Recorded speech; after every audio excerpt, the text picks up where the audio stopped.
નમસ્કાર, પ્રણામ, સ્વાગત છે તમારું એક નવા વિડીયોમાં। મિત્રો, આજનો વિડીયો ખૂબ જ સમજવા અને જીવનમાં ઉતારવા લાયક વિડીયો બનવાનો છે, તો તમને વિનંતી છે કે આ વિડીયોને અંત સુધી ધ્યાનથી સાંભળજો અને પસંદ આવે તો વિડીયોને લાઈક, શેર અને નવા હોય તો ચેનલને સબસ્ક્રાઇબ જરૂરથી કરજો।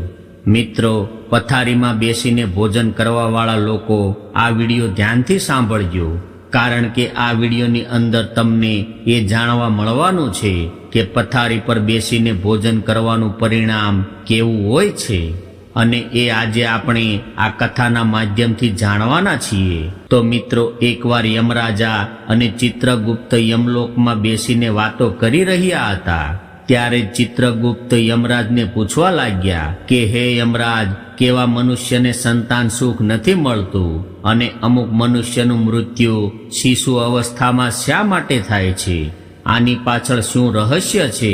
ત્યારે યમરાજ કહેવા લાગ્યા કે હે ચિત્રગુપ્ત, આજે તમે ખૂબ સારો પ્રશ્ન કર્યો છે, પરંતુ તમારા આ પ્રશ્નોના ઉત્તર મનુષ્યની આદતોમાં છુપાયેલા હોય છે। મનુષ્ય જેવા પ્રકારનું આચરણ કરે છે એને એ જ પ્રમાણે સુખ અને દુઃખ ભોગવવા પડે છે। મનુષ્યનું અકાળ મૃત્યુ થવાની પાછળ પણ એની આદતો જ કારણભૂત હોય છે। તમારા પ્રશ્નના ઉત્તર જણાવતા પહેલા હું તમને એક અત્યંત મહત્વપૂર્ણ કથા સંભળાવવા માંગુ છું, અને આ કથાની અંદરથી તમને તમારા બધા જ પ્રશ્નોના ઉત્તર મળી જશે। એટલા માટે તમે આ કથાને ધ્યાનથી સાંભળજો। જે કોઈ મનુષ્ય આ કથાનું શ્રવણ કરે છે અને એનો પ્રચાર કરે છે, એના તમામ પાપો પ્રભુ શ્રી હરિ વિષ્ણુ માફ કરે છે। ત્યારે ચિત્રગુપ્ત કહે છે કે હે ધર્મરાજ, તમારા મુખથી આ પવિત્ર કથા સાંભળવાનું સૌભાગ્ય મને પ્રાપ્ત થઈ રહ્યું છે, એટલે હું આ કથાને ધ્યાનથી અંત સુધી અવશ્ય સાંભળીશ। ત્યારબાદ યમરાજ આ કથા સાંભળાવવા લાગ્યા અને કહેવા લાગ્યા કે પૂર્વ સમયની વાત છે। મગધ દેશમાં હેમકુંડલ નામના એક પ્રસિદ્ધ સમ્રાટ હતા। એના રાજ્યની અંદર અનેક નગર, વન, પર્વત તથા સરોવર હતા। મહારાજ હેમકુંડલ અત્યંત બુદ્ધિવાન, ગુણવાન તથા કુશળ સમ્રાટ હતા। એના રાજ્યમાં પ્રજા અત્યંત સંતુષ્ટ હતી। પ્રજાને કોઈ પણ વસ્તુની કોઈ કમી નહોતી। મહારાજ સ્વયં પોતાની પ્રજાનું ધ્યાન રાખતા। એના રાજ્યની અંદર ચોર લૂંટારાઓનો કોઈ ભય નહોતો। મહારાજ ખૂબ જ ધર્માત્મા હતા। તેમણે અનેક વખત યજ્ઞ કર્યા, દાન ધર્મ કર્યું તથા અનેક બ્રાહ્મણો અને મુનિઓને દાન દક્ષિણા આપી। તેમણે અનેક કુવાઓ ખોદાવ્યા, વાટિકાઓ બનાવી, વૃક્ષો પણ રોપાવ્યા। આવા બધા અનેક પુણ્યના કામો મહારાજ હેમકુંડલે કર્યા હતા। મહારાજની પત્નીનું નામ સુવર્ણા હતું। રાણી સુવર્ણા અત્યંત સુંદર, ગુણવાન, રૂપવાન તથા ચરિત્રવાન સ્ત્રી હતી। રાણી સુવર્ણા પણ નિત્ય ધર્મ, કર્મ તથા દાન પુણ્ય કરતી હતી। પરંતુ આટલું બધું કરવા છતાં પણ મહારાજને કોઈ સંતાન નહોતું, જેનાથી મહારાજ અત્યંત દુઃખી હતા। મહારાજનું દુઃખ જોઈને પ્રજા પણ અત્યંત દુઃખી રહેતી હતી। એક દિવસ મહારાજ પોતાના રાજમહેલમાં બેસીને વિચારી રહ્યા હતા કે મારા કયા પાપના કારણે મારે પુત્રહીન રહેવું પડે છે? મેં એવું કયું પાપ કર્યું હશે કે મને આવડો મોટો દંડ મળી રહ્યો છે? હવે મારી આ સમસ્યાનું સમાધાન કેવલ મુનિ વશિષ્ઠ કરી શકે છે। એટલા માટે હું એની પાસે જઈને મારી સમસ્યાનો ઉકેલ માંગુ છું। ત્યારબાદ મહારાજ પોતાના રથમાં બેસીને મુનિ વશિષ્ઠજીના આશ્રમે ગયા। ત્યાં મુનિ વશિષ્ઠજીએ મહારાજનું સ્વાગત કર્યું અને એને બેસવા માટે આસન આપ્યું અને પૂછવા લાગ્યા કે હે રાજન, આજે કયા કારણના લીધે તમે મારા આશ્રમે આવ્યા છો? ક્યાંક તમે સંન્યાસ તો નથી લીધો ને? ત્યારે મહારાજ કહેવા લાગ્યા કે હે મુનિવર, એવી કોઈ વાત નથી। આજે હું તમારી પાસે મારી એક શંકા લઈને આવ્યો છું। હું અત્યંત દુઃખી છું અને કેવળ તમે જ મારી આ શંકાનું સમાધાન કરી શકો છો। ત્યારે મુનિ વશિષ્ઠ કહેવા લાગ્યા કે હે રાજન, તમારે કઈ પ્રકારનું કષ્ટ છે તમે તો આટલા મોટા રાજ્યના સમ્રાટ છો અને તમારા મનમાં જે કોઈ શંકા હોય એ તમે મને નિસંકોચ થઈને પૂછી શકો છો. હું અવશ્ય તમારી સહાયતા કરીશ. ત્યારબાદ મહારાજ હેમકુંડલ કહેવા લાગ્યા કે હે મુનિવર, મારે કોઈ સંતાન નથી અને એવા કયા પાપના કારણે મારે સંતાનહીન રહેવું પડે છે અને સંતાન વગર મારો ઉદ્ધાર કેવી રીતે થશે? મારા રાજ્યનો ઉત્તરાધિકારી કોણ બનશે? કૃપા કરીને તમે મને એ જણાવવાની કૃપા કરો કે કયા કારણે હું સંતાનહીન રહી ગયો છું અને મારે સંતાન પ્રાપ્તિ માટે કયા ઉપાય કરવા જોઈએ. ત્યારબાદ મુનિ વશિષ્ઠ ઠીક છે એવું કહીને પોતાની યોગ શક્તિથી મહારાજે હેમકુંડળના પૂર્વ જન્મને જોવા લાગ્યા અને મહારાજને કહેવા લાગ્યા કે હે રાજન, તમને આ જન્મમાં સંતાન સુખ ન મળવાનું કારણ તમારા પાછલા જન્મના કરેલા પાપ છે. પાછલા જન્મમાં તમે એક શિકારી હતા અને વનમાં રહીને શિકાર કરીને તમારું ગુજરાન ચલાવતા હતા. એક દિવસ તમે વનમાં શિકાર કરવા નીકળ્યા હતા અને એ જગ્યાએ એક ગાય પોતાના વાછરુને દૂધ પીવડાવી રહી હતી, પરંતુ તમારા દ્વારા અજાણતા જ એ ગાયને બાણ લાગ્યું અને એ ગાય ઘાયલ થઈ ગઈ અને એ ગાયને ઘાયલ કરવાના કારણે જ આ જન્મમાં તમે પુત્રહીન રહેવાનો શ્રાપ મળ્યો છે. આ વાત સાંભળીને મહારાજ ખૂબ જ દુઃખી થયા અને મુનિ વશિષ્ઠજીને પ્રાર્થના કરવા લાગ્યા કે હે મુનિવર, આ પાપમાંથી મને કેવી રીતે મુક્તિ મળશે? કૃપા કરીને તમે મને આ પાપમાંથી મુક્તિ મેળવવાનો ઉપાય બતાવો. ત્યારબાદ મુનિવર કહે છે કે હે રાજન, આ પાપમાંથી મુક્તિ મેળવવા માટે તમે ગાયોની સેવા કરો. ગાયોની સેવા કરવાથી તમને મુક્તિ મળશે.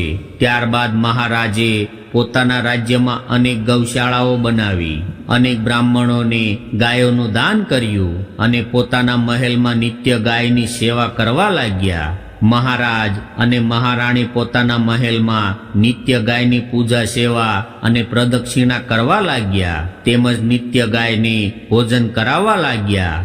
આવી રીતે અનેક દિવસો સુધી ગાયોની સેવા કરવાના કારણે મહારાજને એક પુત્ર રત્નની પ્રાપ્તિ થઈ, જેનાથી મહારાજ અત્યંત પ્રસન્ન થયા અને તેમણે આખા રાજ્યમાં ઉત્સવ મનાવ્યો. હવે મહારાજ આ બાળકને ખૂબ જ લાડ પ્રેમથી પાળવા લાગ્યા, એની દરેક ઈચ્છાઓ અને મનોકામનાઓ પૂર્ણ કરવા લાગ્યા. પરંતુ થોડા દિવસો બાદ મહારાજના જીવનમાં દુઃખના વાદળ ફરીથી આવી ગયા. જ્યારે મહારાજનો આ પુત્ર 16 વર્ષનો થયો ત્યારે અચાનક એક ભયાનક રોગના કારણે પુત્રનું મૃત્યુ થયું. પુત્રના મૃત્યુથી મહારાજ શોકમાં ડૂબી ગયા અને બધું જ છોડીને વનમાં ગુરુદેવ વશિષ્ઠના આશ્રમે પહોંચી ગયા. મહારાજ આશ્રમે આવેલા જોઈને ગુરુદેવ વશિષ્ઠ પૂછવા લાગ્યા કે હે રાજન, આજે કયા કારણે તમે શોકગ્રસ્ત થયા છો? ત્યારબાદ મુનિ વશિષ્ઠજીએ પોતાની દિવ્ય દ્રષ્ટિથી બધું જ જોઈ લીધું અને મહારાજને એના પુત્રની અલ્પ આયુમાં મૃત્યુનું કારણ બતાવવા લાગ્યા કે હે રાજન, તમને તમારા પુણ્યના કારણે પુત્રની પ્રાપ્તિ તો અવશ્ય થઈ હતી, પરંતુ તમારા પુત્રના દુર્વ્યવહારના કારણે એને અલ્પ આયુમાં મૃત્યુનો સામનો કરવો પડ્યો છે. કેમ કે તમારા પુત્રએ હંમેશા સ્નાન કર્યા વગર પોતાના બિસ્તર પર બેસીને ભોજન કર્યું છે. જે મનુષ્ય સ્નાન કર્યા વગર ભોજન કરે છે, જેની આયુષ્ય ક્ષીણ થાય છે. જે મનુષ્ય બિસ્તર પર બેસીને ભોજન કરે છે, એના શરીરમાં ઘણા બધા રોગ ઉત્પન્ન થાય છે અને અંતમાં એ અકાળ મૃત્યુને પ્રાપ્ત થાય છે. આવા વચનો સાંભળીને મહારાજ અત્યંત દુઃખી થયા અને ત્યાં જ રહીને મુનિવરની સેવા કરવા લાગ્યા. ત્યારબાદ તેમણે પોતાના ભાણેજને પોતાનું રાજકાજ સોંપી દીધું અને વનમાં બેસીને તપસ્યા કરવા લાગ્યા. યમરાજ કહે છે કે હે ચિત્રગુપ્ત, દરેક મનુષ્યએ હંમેશા પોતાના 5 અંગોને સાફ કરીને જ ભોજન કરવું જોઈએ. બંને હાથ તથા બંને પગ અને પોતાના મુખને જળથી સારી રીતે સાફ કરીને ભોજન કરવું ઉચિત હોય છે. તેનાથી મનુષ્યના શરીરથી રોગ દૂર રહે છે અને વ્યક્તિ દીર્ઘાયુ બની જાય છે. યમરાજ કહે છે કે હે ચિત્રગુપ્ત, દરેક મનુષ્યએ હંમેશા પોતાના 5 અંગોને સાફ કરીને જ ભોજન કરવું જોઈએ.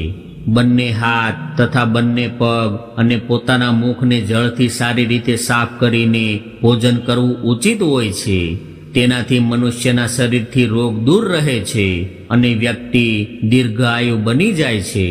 યમરાજ કહે છે કે ભોજન શરૂ કરતા પહેલા એ ભોજન માટે ભગવાનને ધન્યવાદ આપવો જોઈએ અને સંસારના સમસ્ત પ્રાણીઓને ભોજન પ્રદાન કરવાની પ્રાર્થના કરવી જોઈએ. આવી રીતે અન્ન દેવતાને પ્રણામ કરીને ભોજન કરવાથી મનુષ્યને કોઈ પણ પ્રકારનું પાપ નથી લાગતું. યમરાજ કહે છે કે જમીન પર બેસીને ભોજન કરવું શ્રેષ્ઠ છે. બિસ્તર પર બેસીને ભોજન કરવાથી મનુષ્યના શરીરમાં રોગ ઉત્પન્ન થાય છે અને એની આયુષ્ય ઓછી થાય છે. શાસ્ત્ર કહે છે કે ઉંબરામાં બેસીને પણ ભોજન ન કરવું જોઈએ. યમરાજ કહે છે કે આ 3 પ્રકારના ભોજન કોઈ પણ મનુષ્યએ ન કરવા જોઈએ. જે ભોજન ઉપરથી કોઈ પગ રાખીને જતું રહ્યું હોય અથવા કોઈ વ્યક્તિ ભોજન ઉપરથી ટપીને ગયું હોય, આવું ભોજન ક્યારેય ન કરવું જોઈએ. આવું ભોજન અશુદ્ધ થઈ જાય છે. આવું ભોજન પશુઓને ખવડાવી દેવું જોઈએ. બીજા દ્વારા ટપવામાં આવેલું ભોજન ખાવાથી મનુષ્યની આયુષ્ય ઓછી થાય છે અને એના શરીરમાં અલગ અલગ પ્રકારના રોગ ઉત્પન્ન થાય છે. કદાચ ભોજનમાંથી વાળ નીકળે છે તો આવું ભોજન પણ ત્યાગવું જોઈએ. કદાચ ભોજનમાંથી વાળ નીકળે છે તો એ અન્ન ઈશ્વરને ક્યારેય પ્રસાદના રૂપમાં ન ચડાવવું જોઈએ અને ન તો સ્વયં ખાવું જોઈએ.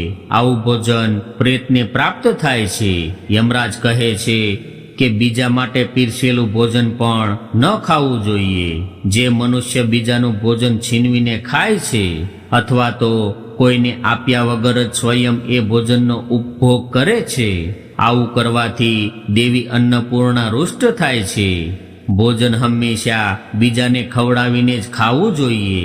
બીજાનું ભોજન ખાવાથી મનુષ્યના પુણ્ય કર્મ નષ્ટ થાય છે. શાસ્ત્રો અનુસાર દિવસના સમયે મનુષ્યએ ઉત્તર દિશા તરફ મુખ કરીને મળમૂત્રનો ત્યાગ કરવો જોઈએ. કદાચ રાત્રિના સમયે મળમૂત્રનો ત્યાગ કરવો હોય તો દક્ષિણ દિશા તરફ મુખ રાખીને કરવો જોઈએ.